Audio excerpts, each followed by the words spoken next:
Yay, everybody! This is all of us here. This is a huge joint deal. It's a web series called The Lonely Correspondent.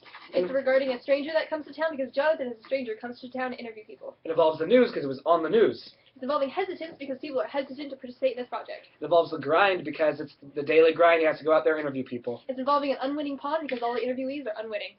It involves a detour because he takes many detours on his way to find somebody. Involving a glance because there's a lot of glances. It involves a successor because he's the successor to a previous correspondent. Involving a social change because that is what he's trying to do with his interview. It involves an affair because he's many an affair with many an attractive woman. Regarding unrequited love because none of them love him back. And it requires service because he's doing his service to Trojan Vision. Internet, right place, wrong time because that's where the women are. It requires an everyman because Jonathan Feudum is an everyman and thus a loser. There is a horse. There is, actually. The start of something great because it's the start of hope. He's hoping it's the start of something great romantically. Yes, it's a symbol of his hope. There is a rise and fall. He seems to be doing great, and then he falls when he gets rejected. But he is also a lost one. He's a movie star. He thinks he is, anyway. He is also quite mad.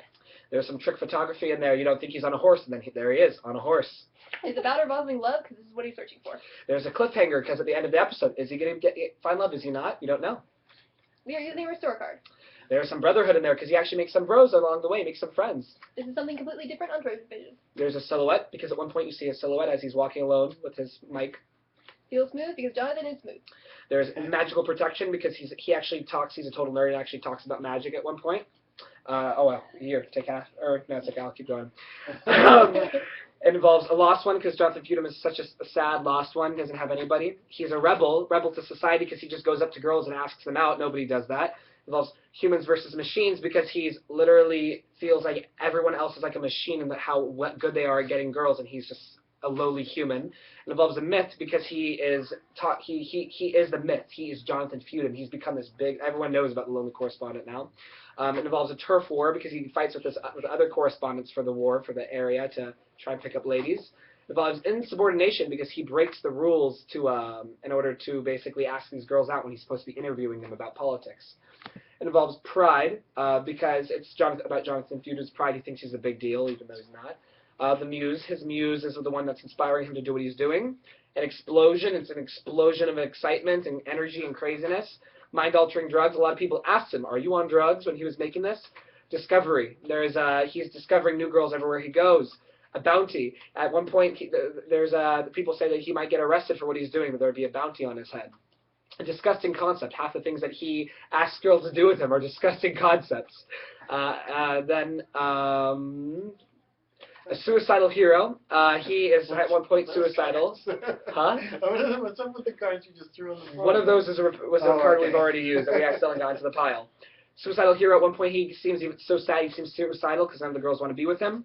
Collapse of civilization. He even talks about how this might be the collapse of civilization. No girls want to be with me. The whole world's ending. He treats it like that anyways. Another one. Spying. He spies on girls like relentlessly. Self-fulfilling prophecy. He doesn't realize the reason girls don't want to be with him is because he is the way he is. Juvenile delinquent. He acts like a juvenile delinquent at times, being so mischievous. A mad prophet. And in some ways he's a mad prophet, though, because he foresees certain girls getting with him, and then he gets with them. Breaking a rule. He breaks every rule in the book. The code. He follows the journalist's code, going over and interviewing people. No place like home. He, in fact, he is at home. He is at USC, so he's on somewhat easy turf to be doing what he's doing. The game plays you. He seems to be he has no game, so he's getting played by his own game. History. He talks about American history when he interviews them about the politics. Anywhere but the ground. At one point, he actually asks them about politics in regards to the space stations and stuff, when the whole space shuttle thing happened. Curiosity killed the cat. He's very curious, and he has some bad luck because of that. 2-hour wait. At one point you just see him wandering around for like hours looking for people to talk to. Nobody wants to talk to him. Hesitance. He's hesitant to talk to a few girls because he's nervous. Lost innocence. I don't even need to explain that one. Dust. At one point he has to go. He goes like this. Dust to shoulder. Brush the dust off shoulder.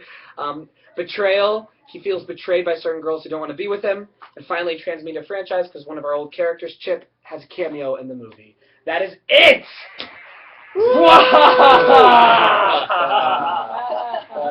This is for you, Daniel Tucker. Wow, a real trash talk moment there. Still recording. Oh, come on, that's like... Oh, wait. Is it really recording?